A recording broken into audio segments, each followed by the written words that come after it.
Good evening and welcome to the Royal Opera House, both our audience here in the Claw studio upstairs and those of you streaming on YouTube from all over the world.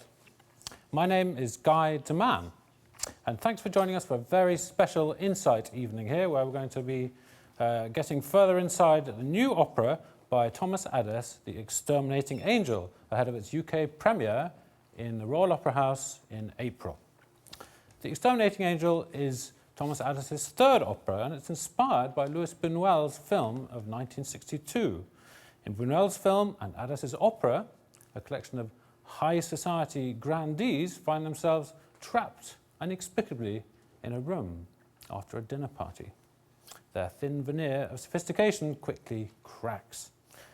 The opera features a huge ensemble cast, and The Exterminating Angel is a co-production with the Metropolitan Opera, the Royal Danish Opera, and of course Salzburg Festival, where the opera premiered last summer. So tonight we're in for a real treat. Thomas Adès and director and librettist Tom Cairns will join us to talk about some of the themes in the new opera. Cast members Sophie von Otter, Sir John Tomlinson and David Adam Moore will join us to talk about their characters, and we will hear performances from repetiteur Finnegan Downey Dear, Sophie Bevan, Ed Lyon and Christina Raphael Haldane, and they will be performing excerpts from the opera The Exterminating Angel. Now, we're extremely keen to hear from you and your thoughts tonight, so please tweet your reactions and your ideas using the hashtag ROHAngel. That's ROHAngel. So, as I mentioned before, this is an opera inspired and adapted from Luis Buñuel's 1962 film, The Exterminating Angel. To tell us more about the film, please welcome Adam O'Brien, who's a lecturer in film at the University of Reading. Welcome, Adam.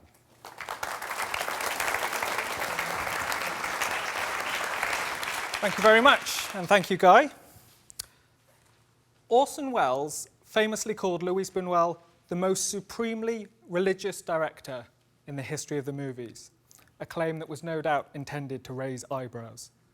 Isn't Buñuel the man who angrily rejected his native Catholicism, who was converted to surrealism in the 1920s, a director whose most famous films are works of unapologetic fetishism, and whose 1961 film Viridiana mocks Christian charity and lampoons Leonardo's Last Supper?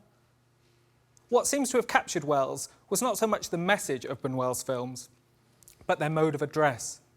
Watching his work, we confront an artist who views human sociability with a wry smile, a filmmaker who knows that people's conscious decisions and actions are only part of the story. It seems strange to question the humanism of a director whose work is so full of wonderful actors and performances, but Buñuel's films tend to put limits and frames around human experience and leave us wondering what that larger design might be and where it might come from. I suspect it is this which struck Welles and others as a religious impulse. But I start with religion, not because that's how we should understand Luis Buñuel, but rather to get it out of the way. It's an unavoidable part of the Buñuel story, like his exile from Spain and his love of insects, which we try to reach for when we understand a very complex filmmaking career. Buñuel was born in 1900 in Aragon, of Catherine fame, and grew up in a provincial Spanish culture which was distinctly pre-modern. He was raised in rather cosseted surroundings, which he would later describe as fossilized, a relic of outmoded and outdated ways of living. It would be easy to project back onto this period the image of an emerging rebel, a transgressive mind rejecting the stale and reactionary culture of a Jesuit education and a feudal economy. But by all accounts, the rigidity and discipline which dominated his youth remains an important part of Buñuel's character as a man and as an artist. He by no means abandoned the trappings of privilege and order. In Madrid, where he went to study engineering, Buñuel established an intense three-way friendship with Federico Garcia Lorca and Salvador Dali. It's hard not to enjoy the image of three giants of 20th century European culture goofing around together as students in their early 20s. And one of Buñuel's biographers describes the group as Arrogant, visionary, oversexed, committed to a concept of creativity they barely understood, and ripe for a revelation that provincial Madrid was ill-equipped to offer. They compromised by looking to one another for the enlightenment they had hoped to find in art. Personal and professional jealousy, amongst other things, would fracture the group, and it was Buñuel's next stop, Paris, which would provide the setting for the start of his life as a filmmaker. In Paris, Buñuel would fall in and out with some important figures in French film culture, such as Jean Epstein, but he was never completely absorbed by cinema. He was never a cinephile. He wrote a little, some intriguing story treatments and some film reviews. He was especially taken with Buster Keaton by all accounts, but there was nothing inevitable about his subsequent career in film. Buñuel's extraordinary collaboration with Dali at the end of the 1920s and Chien Andalou might be best understood as the work of aspiring artists who happened to use film as their medium, but it did impress all the right people, including André Breton and Jean Cocteau. And Buñuel followed it up with L'Âge d'Or, another surrealist masterpiece, although a much more controversial one. And as the film was provoking right-wing and anti-Semitic protests in Paris, Buñuel was, rather incongruously, learning the ropes of studio production at MGM in Hollywood. And the next 30 years of Buñuel's filmmaking life included a number of career moves, partly prompted by the onset and the development of the Civil War in Spain. And what many people find surprising is the rather workmanlike nature of Buñuel's career during these decades. After debut films that seemed so purely imaginative, Buñuel became a jobbing professional, working for the Museum of Modern Art, Paramount and Warner Brothers in Paris, Madrid, New York and Los Angeles, in a range of post-production and administrative capacities, eventually establishing himself as a director in the Mexican film industry. The general consensus seems to be that his work in Mexico allowed Buñuel to become an inventive, resourceful and efficient technician. Critics still disagree about the relative merits of Buñuel's Mexican films from the 40s and 50s, but they do seem to lack the playful invention of his later films, including The Exterminating Angel. And Buñuel announced his re-entry into European cinema at the start of the 1960s with Viridiana, for which he controversially returned to Franco's Spain. The film embarrassed and angered the Spanish authorities and stunned the Cannes Film Festival, where it won the Palme d'Or. And so began Buñuel's late great period, which included Belle de Jour, The Discreet Charm of the Bourgeoisie, That Obscure Object of Desire, The Phantom of Liberty, apparently the personal favourite of Thomas Adès, and The Exterminating Angel. So what's Buñuel's position in film culture? It might be useful to gauge this by placing him alongside Alfred Hitchcock. Their lives and careers ran more or less simultaneously. Both were deeply marked by the flowering of avant-garde cinema in the 1920s, which they both took with them beyond Europe, and they are perhaps the two supreme case studies for people interested in cinema's psychoanalytic capacities. They are film's greatest fetishists, and they share an ability to treat dreamlike subjects with extraordinary lucidity. The Exterminating Angel was made just a year or two before Hitchcock's The Birds, and both films conjure up excruciating situations for which the words dream and nightmare, plausible and implausible, all seem a little bit inadequate. These are uncanny stories told and filmed with absolute precision and clarity. However, while Hitchcock's body of work has loomed large over film studies and popular culture more generally, Buñuel has been notoriously slippery. He's conspicuously absent from textbooks and syllabi. And for every new book or article published about Buñuel, there seems to be about 20 or 30 about Hitchcock, plus homages and parodies galore. And this is not, I think, about popularity and prestige. A great many Buñuel films are held in widespread and deep affection, but more, I think, about the modesty of his technique. It's fair to say that Buñuel's films are not normally valued so much for their execution, but their conception. Let's have a film in which people try to sit down for a dinner party, but never quite manage to. Let's have a film in which two actresses play the same character. Let's have a film in which a group of people find themselves inexplicably unable to leave a room. There's not really a Buñuel look so much as a certain kind of storytelling audacity, which is why I think The Exterminating Angel lends itself so readily to a stage adaptation. It's not a film we treasure for its visual quality, but for its single-minded confidence in one genuinely unsettling idea. Buñuel himself declared that he wished to eliminate from his films the beautiful images in which European cinema has so often lost itself. And there's not even the distraction of music. Like most late Buñuel films, there's no score. And although Buñuel saw cinema's purpose as expressing the life of the subconscious, his films are very grounded. They're studies of physical objects, environments, and materials. In short, cinema's greatest surrealist made films which are, in many ways, bracingly straightforward. In his autobiography, Buñuel does not say a great deal about what the exterminating angel means, but he does regret that he couldn't track down the right napkins to use as props for the production. Of course, he's being facetious, but there's some humility there too.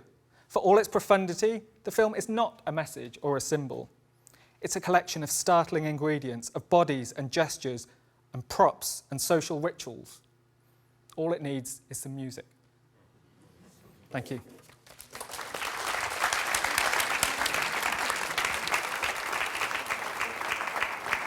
Thank you, Adam, for this fascinating introduction to the film. Certainly didn't know about the napkins before, so this was a good detailed finish.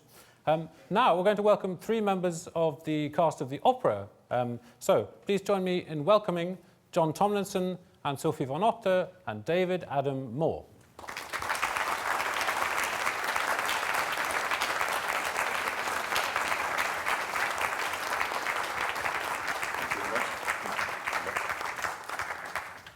Wonderful. So, here we all are, Yes. in a room which none of us can leave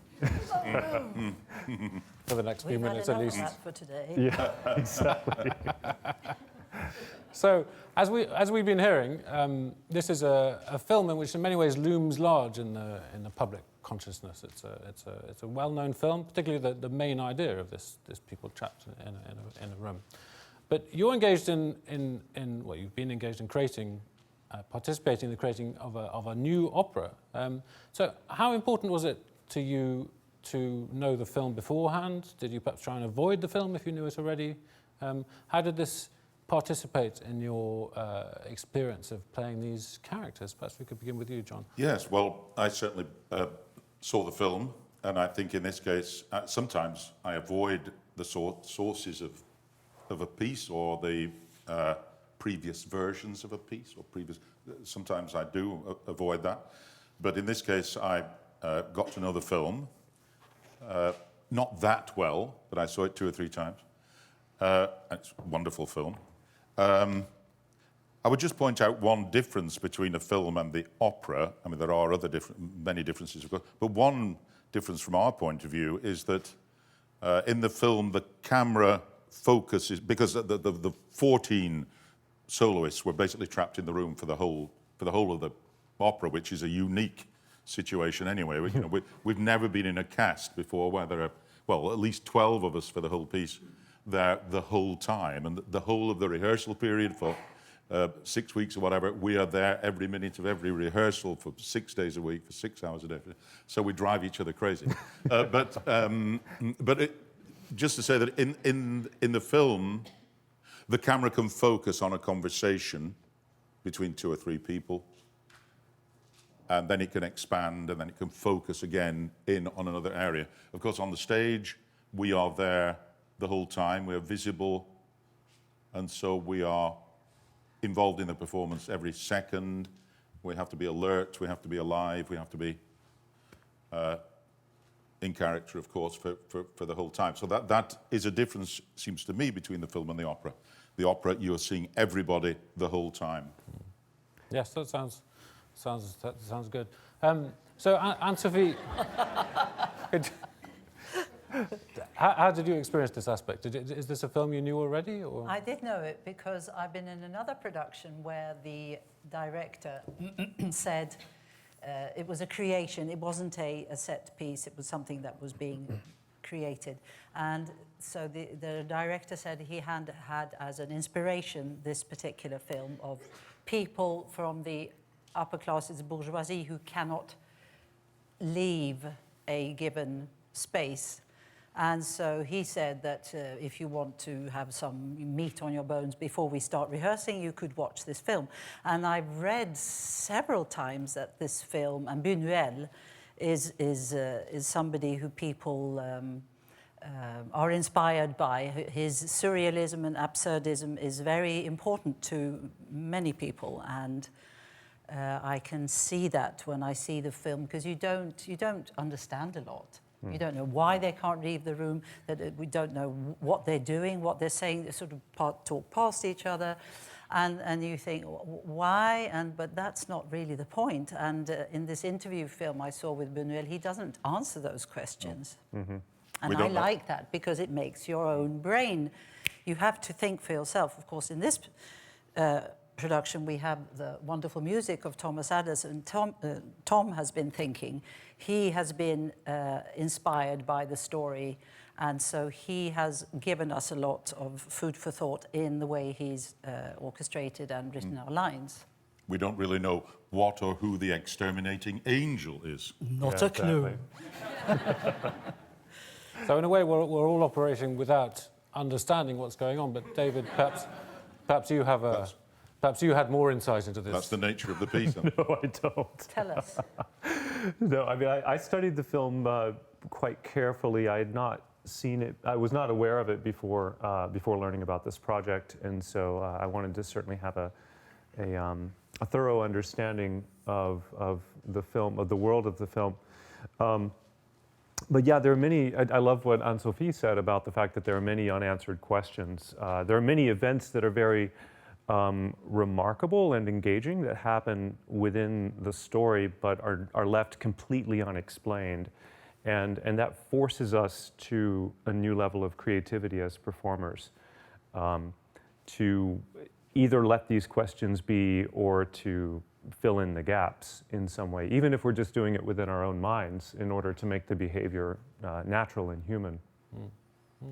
So, Anne-Sophie, you play the character of Leonora, who is one of the really splendid characters in this piece.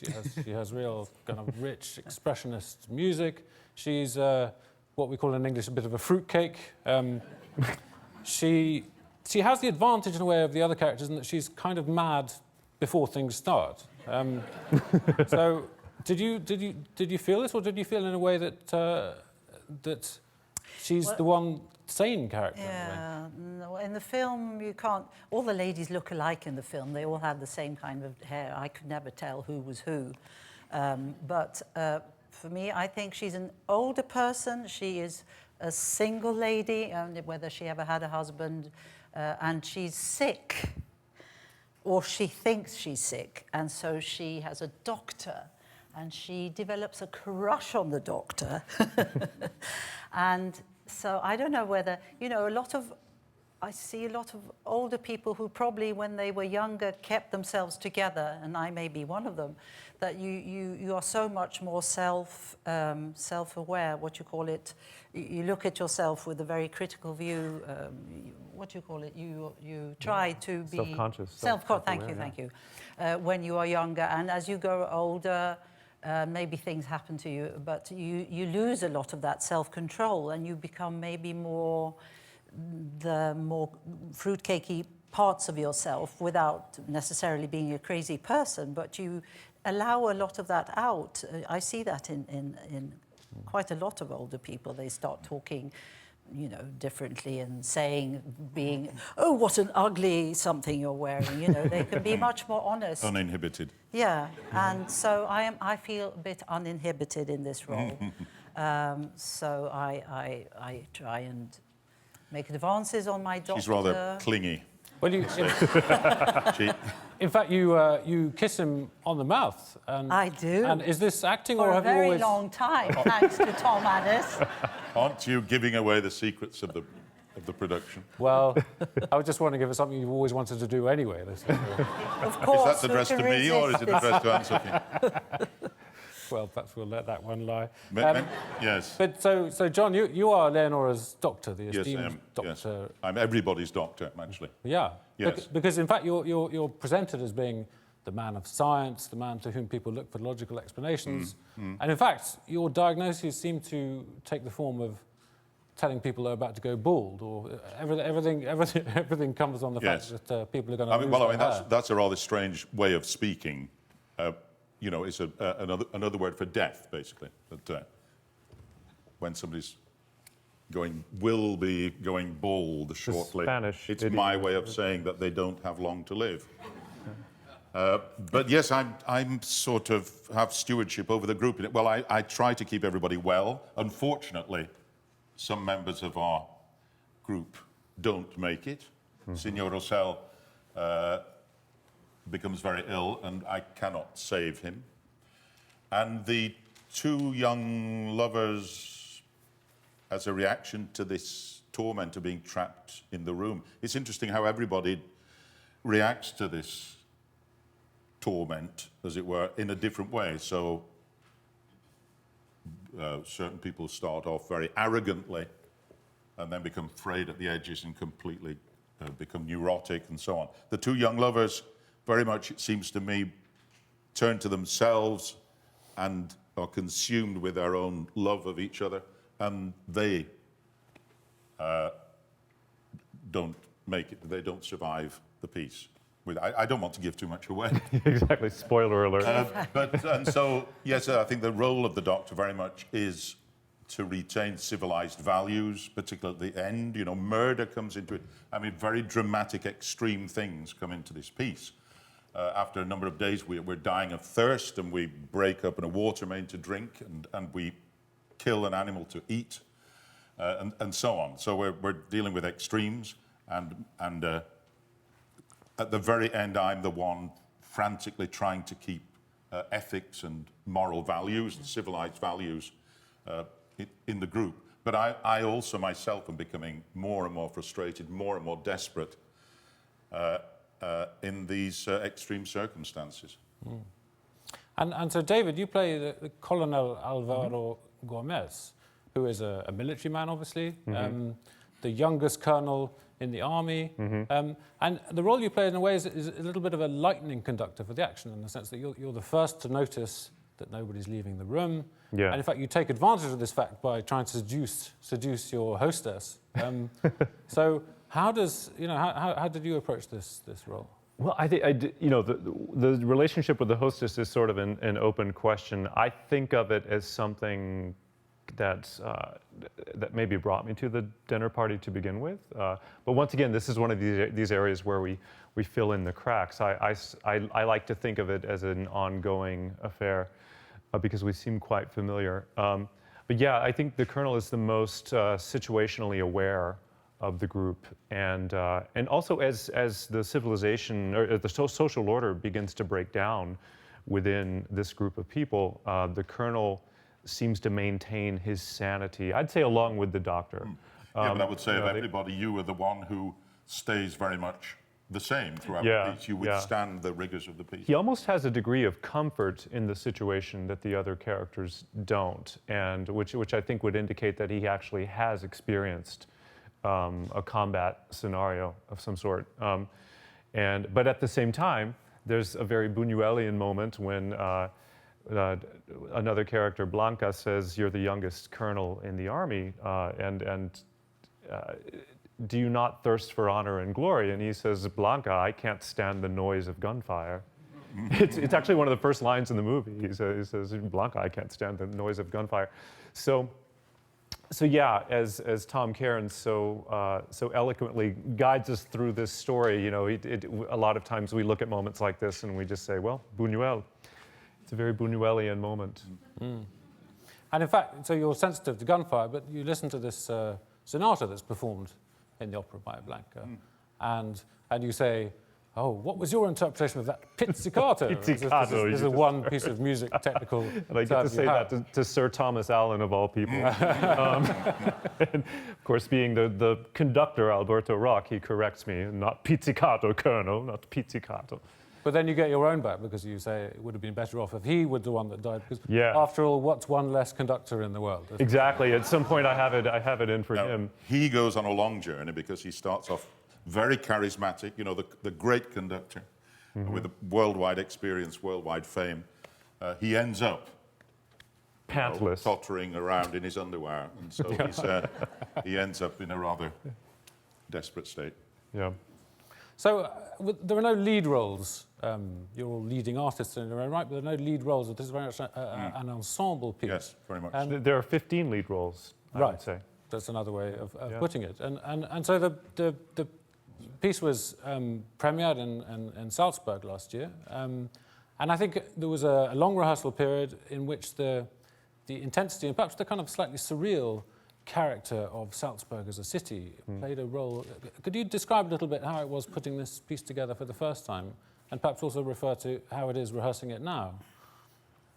There's a big difference now. Of course, we've done it and we have found something, our characters, whether we can change that, of course, but I think we're sort of digging deeper together with our wonderful director, but we were really finding our way to begin with, because the piece is pretty complex, because nothing is defined, because the music is after all new, and we know there's not a lot when you start working. No. So it was exciting and strange. Yeah, strange, and as I said, unique, with 14 of us in the rehearsal room the whole time. That is unprecedented, I would say. Here, there's more room. Of course, the stage is wider, because in Salzburg it was in the Haus für Mozart. It was not on the main. It was not on the Großes Festspielhaus, which is incredibly wide stage, of course. And so there we had a proscenium fairly, a lot narrower than here. So one of the advantages and the changes we have to make is the use of space here. The set is bigger. There's more space. Makes a difference. But it was an interesting process we did we engaged in Salzburg, because there are 15 principal characters who are all playing out their own character development within this very unusual sort of plot. And I think what Tom Cairns did was invite us into a sort of space of structured improvisation. So we were free in many ways to discover our own character journeys, our own relationships to one another. So it developed in a very organic way, which is, it's a very unusual experience, actually, in opera, to be able to do it this way. You have to find your lane on the highway, and sometimes you are the car overtaking, and then you have to get back off again. So it was finding all that. It took until the opening night, and even longer. Yeah, but once it was there, it was so solid. It was so solidified. The performances felt very strong. Absolutely. Yeah, people really liked it. They got it. But did this kind of improvisational feel of the rehearsal process? Did you actually kind of input into the way the vocal lines are written? Because it feels very much as if the vocal lines are written for your individual voices. Well, I think the vocal, yes, there was no room. Very little room for adjustment of the vocal lines. Tom had basically written the piece, so there was some adjustment, but he had written the piece for our voices. So, for instance, my role is quite Wagnerian. It's quite dramatic. It's high. It's extreme. A lot of extreme.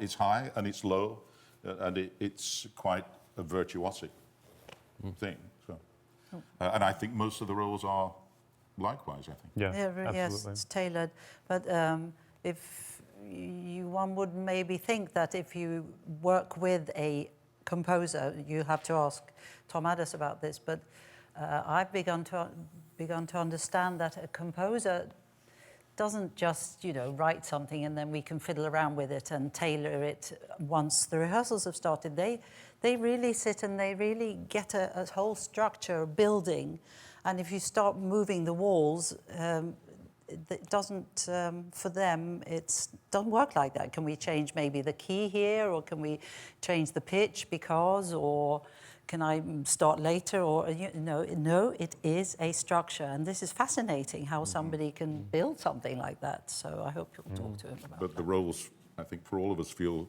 good, they feel great. Yeah. They feel, stimulating, yeah. Wonderfully written for us. Well, yeah, it's exciting to sing these roles. So we were asking for insights, and I think you've given us plenty. So that's wonderful. Thank you so much to John, to Anne-Sophie, and to David. It's been wonderful. Thank you so much. Thank you very much. Thank you.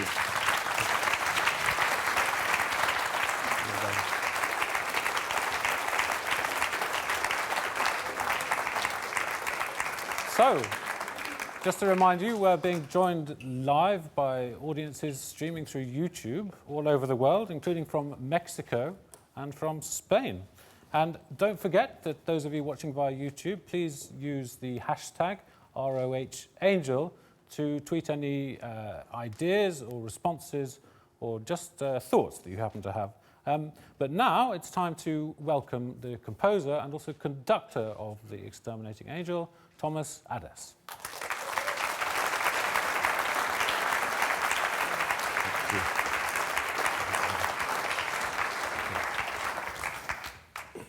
So, Thomas, thank you so much for taking the time to join us for this evening of insights.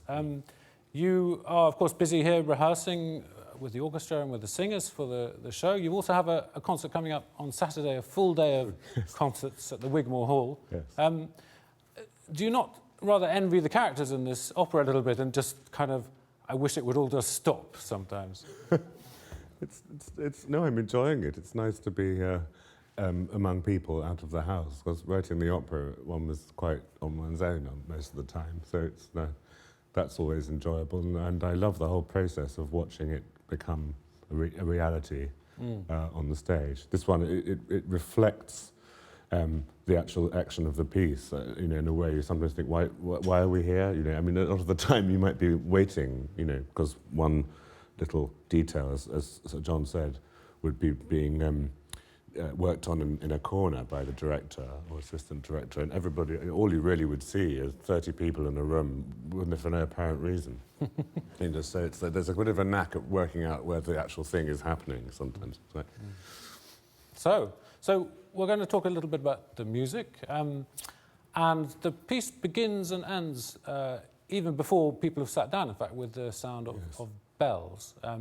And it was interesting that an opera recently written and premiered in the Colosseum by Ryan Wigglesworth, The Winter's Tale, also begins and ends with bells. And there's a sense in which he's using this bell device to kind of to break up the flow of time and say, well, here we're going to tell a story within this. But I sense it's rather different in your piece.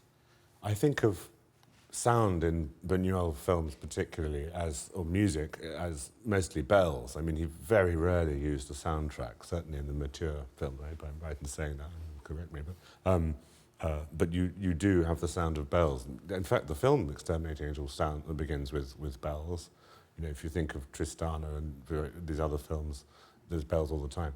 So there's that. But I think that it's a summoning, and you live with bells, in a city like London, even, but certainly in Spain or somewhere, all the time.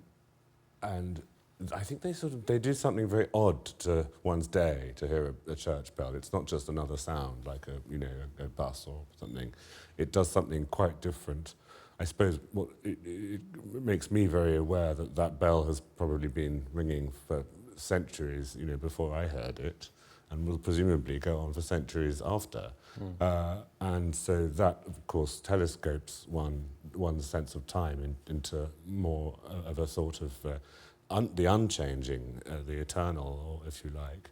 I think that maybe, well, I'll just leave that there as a thought, I think, in relation to the film, to the opera, yes. Wonderful. Yes. And in the opera, so after the premiere in Salzburg, there was quite a lot of talk about references, so citations, musical quotations. There is certainly a very prominent reference to Bach's "Where Sheep May Safely Graze," which is used in a rather interesting way. You use it to kind of harry the character, so it's supposed to be a piece of spiritual comfort in a way, and there it is, kind of torturing them to yes. Well, in this piece, sheep may definitely not safely graze. Yeah, that's for sure. But kind of having not necessarily specific quotations, but affectionate references, you might say, to the music of other people is a prominent part of your musical oeuvre in general. And why is this such an important thing for you? Well, I mean, I suppose it's not really possible to produce something where everything is brand new. You know, all these notes have appeared before. So I'm very conscious, and so it's more a question of the extent to which you allow that to show in your music or not. And in this piece, there are particular points where I suppose I just want to push the listener a little bit in the direction of that world, that Baroque world, perhaps, just a little nudge, and then I leave it to go. I mean, there's very little. There's very little that's a quotation at a deep level in the piece. It's just a sort of a very glancing reference, which immediately goes off in my own, I suppose, my own direction. And then there's a use of a folk song, a Ladino language folk song, which is very much through the whole first act and a lot of the rest of it as well. In fact, we're going to hear my variations on it, I think, shortly. So that's a form of quotation where I suppose I'm pointing at possible elements in the characters who might have known this song. What else have I created? I've behaved myself in this piece more than usual, actually. There aren't that many quotations. That's just, I sort of just done one very, glaring one, which you've referred to, but apart from that, I can't remember any others. There might be some hidden ones. But there's a lot of, let's say, stylistic characterisation. So you use the figure of the waltz. Oh, an yes, awful lot. And that's absolutely, yes, I forgot about all that. Yes, that's a huge part Right. of it. And especially the Viennese waltz, actually. Yeah. Well, I mean, the waltz is Viennese, but my source for that is Johann Strauss the Younger, rather than, Ravel or whoever, in my mind. And I suppose it's sort of, the piece was premiered in Austria. I had this rather mad idea that, it may be wrong, that the Mexican element, of course, that used to have an Austrian emperor there, and I've always had this feeling that what distinguishes Mexican music from Spanish music is it's almost as though there was an awareness of this rather sweetness of the harmony of Viennese music and the trumpets in thirds, and this may be completely nonsensical, but there's something there, I think, in the 19th century. There's some kind of odd Austrian influence, and I thought, so I have a very blatant Mexican mariachi theme. These trumpets burst in, because when you leave the house, as it were, to go outside to see the crowds, in the film there's this marvellous sense of, although it's a great crisis and these crowds have gathered because something probably dreadful is happening in the house, but there's also a sense of carnival, and you've got someone selling balloons and peanuts, and children and people have come to have a look. And so I thought one could produce quite an interesting effect by having the sort of horror of it at the same time as this sense of a fiesta. So the waltz is, to me, a Viennese waltz is saying, what it's doing is saying, don't go home, stay a little longer, and a little longer again. And it's inviting you to stay in the room purely with music, with harmony and melody. And so that would be the element, perhaps, in its purest form, that this piece, my piece, has, which the film doesn't use, is obviously the music is in some way a sort of force field in its own, of its own that keeps them in the room, because there is indeed no other particular reason. So it's very much a way in which the waltz communicates a milieu in which this group is very much at home, and it's... there is that. There's a particular moment, actually, which might be worth... the beginning, before it's all started, the predator started, and the hostess says, she talks about the food that's on the menu, that's to a waltz. But then shortly afterwards, you have... when they've woken up the next day and they're starting to say, isn't this rather strange, And they say, well, let's just have some breakfast and think about it. And then one of the characters suddenly says, we've got to go right now, we must go home, we've got to get out. And then they say, Sylvia, come with us. And she says, well, what am I going to do on the streets at this hour of the morning to a waltz theme. And that's the first time it explicitly there's a Strauss, the 1001 Nights, actually, which I suppose is not intentional, but of course that is rather that theme, you know, I'll tell you another story. So that I suppose the waltz there, it does open a door into kind of there being no way out. Yeah. And so there's music which affects the characters, which in some sense they can hear, but there's also music which they can very specifically hear. And we've talked a little bit earlier about this sonata that the character Blanca plays. And it's very interesting because she plays this sonata and everyone applauds and everyone's delighted. And then they say, but please, Raoul, the hot-headed Raoul says, something by Adès, I implore you. And there's a kind of sneaky self-reference here which goes against the way composers, for example, Mozart and Wagner do this, in that instead of indulging this, Blanca refuses to play something by Adès. So yes, she says she's too tired. She's too tired. And the piece that she's played is advertised as being by Paradisi. Yeah. And that's the name of the composer in the film. There are various reasons I couldn't resist this. My name in France is, people often jump because, of course, it means it's like Hades. Or in Spanish-speaking countries, people sort of say, you're a frightening name. Not here, but obviously I rather enjoyed the Paradisi, that's a sort of in-joke there. But it's more, I thought that it had a sort of funny effect that therefore my music is not played at all in the course of the evening in the kind of official world of the opera.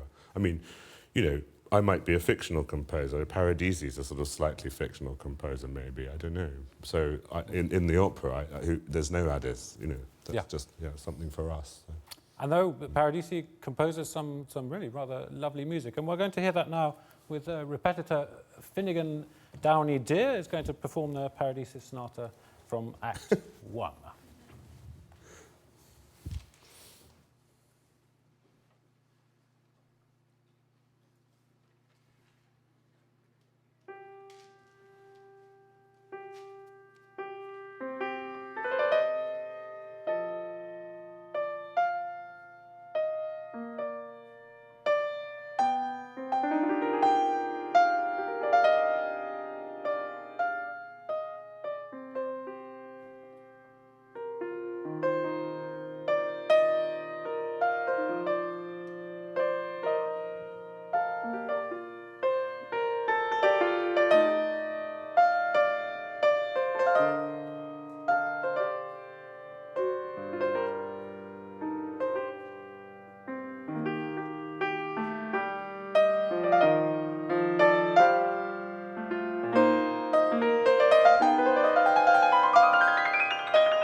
Thank you, Finnegan Downey Dear, repetiteur of the Royal Opera House. And it's worth mentioning that repetiteurs are the quite literally unsung heroes of opera houses. Very little would happen without them, and they rarely get to be centre stage, so I'm sure your applause is deeply welcome.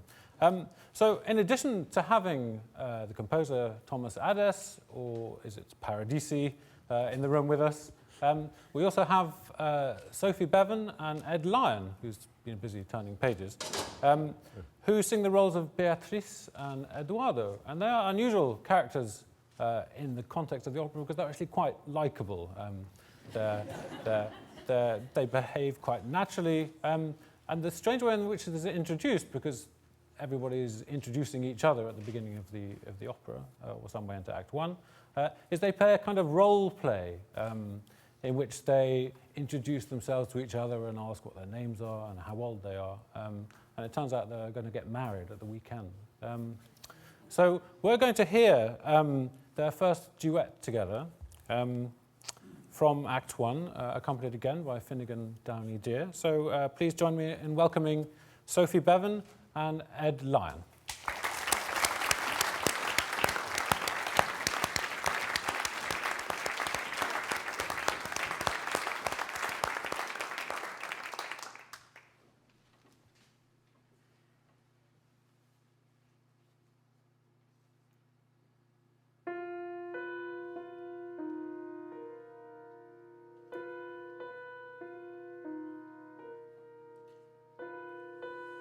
Of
Thank you.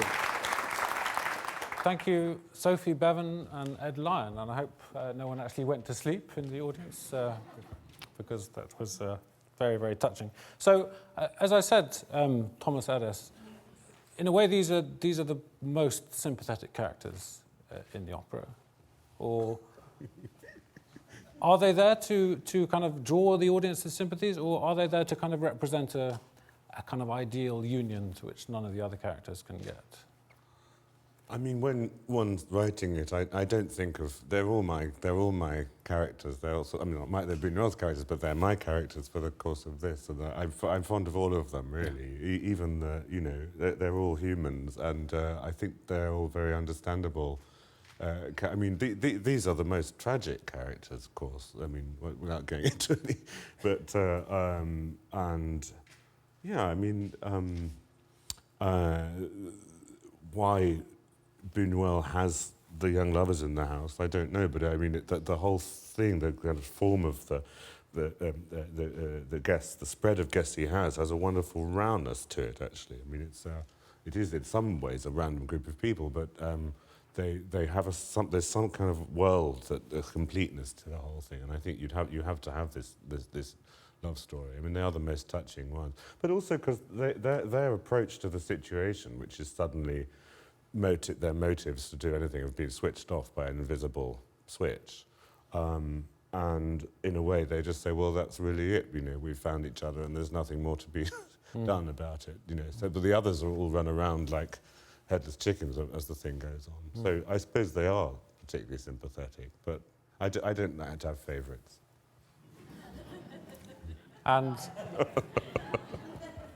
well, that's not their last duet. So they have a duet in Act 2, and then after retiring, so they realise there's nothing really to be done. So they retire to a cabinet where they go to sleep and appear to go into a kind of Wagnerian love-death. There's a sense in which their togetherness is really consummated. But we hear from them again in Act 3, as it were, almost beyond the grave, and they sing this extraordinary duet where the voices dovetail each other, and there's just a sense of two lines becoming one in the music, and it has this.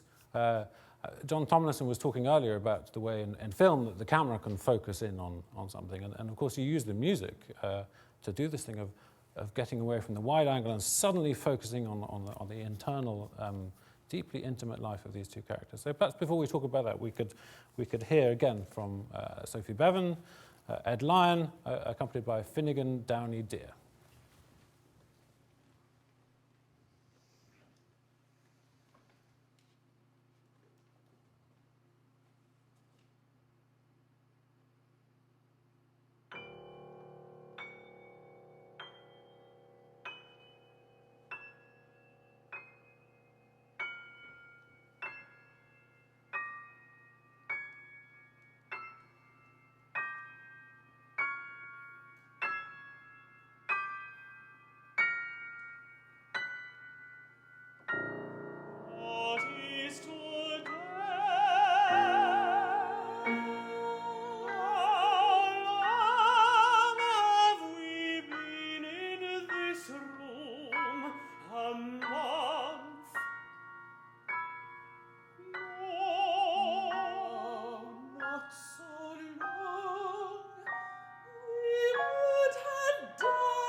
Thank you.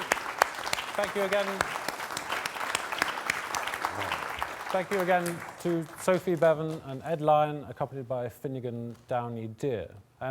So we talked a little bit, Thomas Adès, about the way their music is particularly intimate, has this intimate, and that plays a role in the way you use music in the opera to control the space and time of the drama, if you might say. Yes. Another device you use is something I don't think you've used before, which is the instrument of the ondes martineau. Oh, yes. Which also has a way of interfering into the time of the drama. I wonder if you could tell us a little bit about these devices. Well, I've never really used anything electronic before. I'm extremely kind of steam-powered in my work. And I think it's a conscious thing, because where would you, now you could make any noise in the universe, probably, but I wouldn't know how to start. But the ondes martineau, obviously very, very early electronic instruments, in a way, the earliest in some way. And I thought what this story has in it is an element of, well, there is an element, you might say, the supernatural. I mean, Buñuel never uses a word like that, but there's clearly it is obviously not natural, what's happening. And I felt that there's a sort of unspoken sound, if you like, in the whole scenario, which is beyond and above everything else that's going on. And I thought, what if, I kept noticing in the dialogue, which in the film is mostly very underplayed, it's acted on the whole quite low-key, but I kept noticing there were lines which, literally, the line that somebody says prevents someone from leaving the room, whether it's themselves. And I started to realise it was a sort of running joke that Buñuel was playing with us the whole time. It's so done with such sleight of hand that you don't notice he's doing it. But somebody will just say, actually, I think we need to talk about something else. You just don't really notice it happening. I thought, what if you could hear, this moment? There's the ondes martineau essentially is the voice, if you like, of the angel. You could say, I don't want to make it that literal because it's more complicated. But it's certainly something that knows what's going on. It doesn't play at all until the moment when the guests go in to the house. They enter the house, and the end of that, as they walk in, the last one walks in, as it were, you hear whoop, and that's the ondes martineau saying they're in the trap, in a way. And then you hear the entire scene of them entering the house occurs twice, identically, in the film. It's a physical impossibility because they've already gone inside, but then they come through the front door again with their coats back on. And it's the first sign. And the second time in the opera, the ondes martineau is playing all the time. And I wanted to give a sense that not only have they entered a space where the normal rules of time they've departed from that, but possibly what they've left behind, reality itself, may have actually dissolved in the process. I want to perhaps allow that impression to happen. So then, as the piece goes on, you do start to do the ondes martineau becomes almost like a force field that keeps them where it wants them. Mm. Well, thank you very much, Thomas Adès. Yes, thank you. If you would stay with us for a little while, we're going to be joined by Tom Cairns. But first, we're going to hear Sylvia's aria from Act 3, which will be performed by Christina Raphael Haldane, and again accompanied by Finnegan Downey Deer.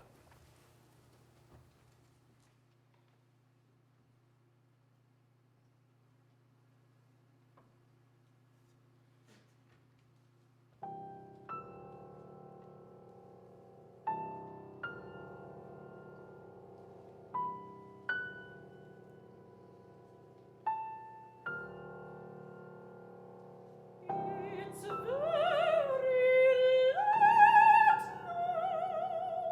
now.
Christina Raphael Haldane there, singing the role of Sylvia and her aria from Act 3. Thank you again. Now, we are delighted to be joined now by the opera's librettist and stage director, Tom Cairns. Welcome, Tom.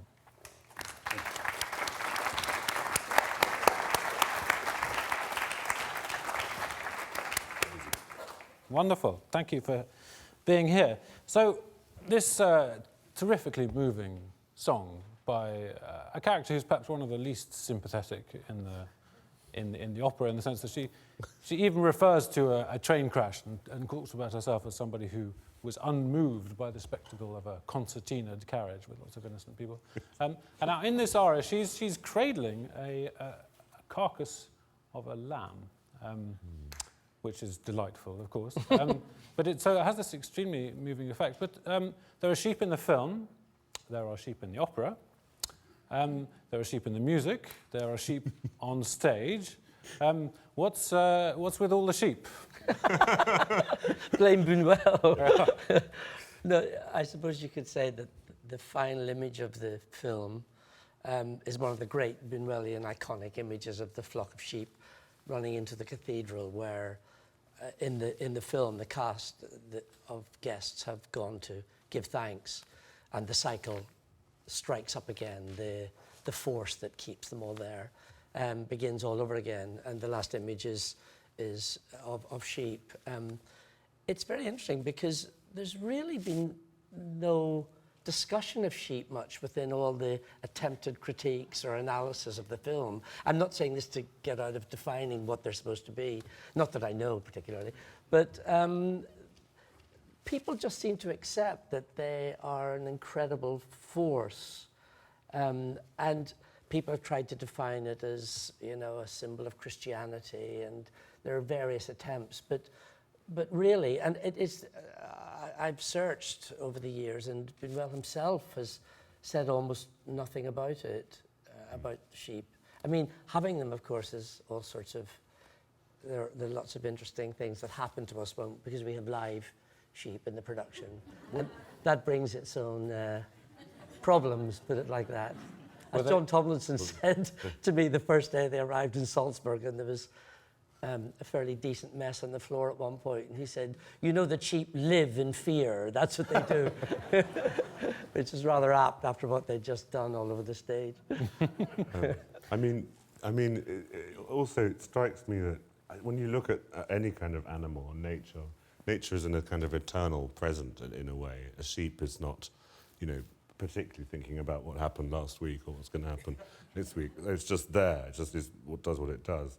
And when I first saw the sheep in Salzburg, they'd gone down on their front legs in a sort of odd way. And I thought, oh no, this is a bad sign. That we're going to be had up by the sheep protection. And then the shepherd said, no, this means they don't want to leave. They get into the spirit of the How thing. very, very apt. Yes, they got it straight away. How very apt. And sheep do have this extraordinary blankness of them. I mean, they do look as if they have they represent the kind of absence of will. And of course, the absence of will, Yes. or the absence of the ability to act in the fulfillment of one's desires, is very much at the heart of this piece. And Dr. Conde, John Tomlinson's character, diagnoses this. He says this is a condition of abulia, he says very grandly. Could you, perhaps Tom Cairns, start telling us a little bit about what abulia is and how do we represent this on stage with, in a way, singers, actors who are told what to do in the first place? Sing abulia. the loss of will to do anything. John Tomlinson's character, Dr. Conde, spends quite a lot of the opera trying to keep things rational and contained and correct in the midst of a sort of hopeless chaos, really, that ensues when they're not able to leave. And so he needs to sort of have a condition that he can pull from his textbook of what's going on in this room, and this is why he says abulia, because it defines the situation for him. Of course, he himself eventually doesn't really know what to do about any of it by the end of the opera, but it's at a point where he needs to try to help everyone define what's going on, just to keep them sane in a way. Would you say, Tom? Yes, and they look to him for. There's a comic effect often with his sort of scientific way of diagnosing things, and there's a moment when he starts going, "We must remain completely calm." It's not, but I've set it as this huge roaring fit, and that's where he ends by saying, "Only by rational analysis can we begin to conquer our abulia," and they all go, "Oh, what?" They're actually rather excited and terrified to be diagnosed officially with abulia this late. They're rather relieved, and funnily enough, we did that scene today, or revisited it, and we realised that it should start in a certain amount of confusion, and then it itself becomes the thing that dominates how they perform it in the end. Yes. So it begins in one way. It's a word that's repeated often in the sequence.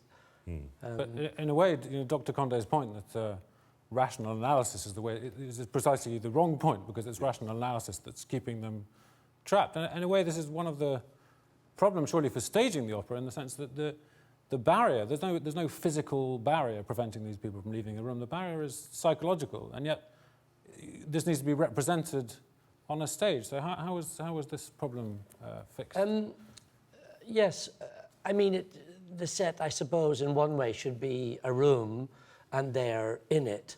And just to go back to Sir John again, when he talked about how to focus what people are seeing on a stage that's essentially in wide shot for the whole production.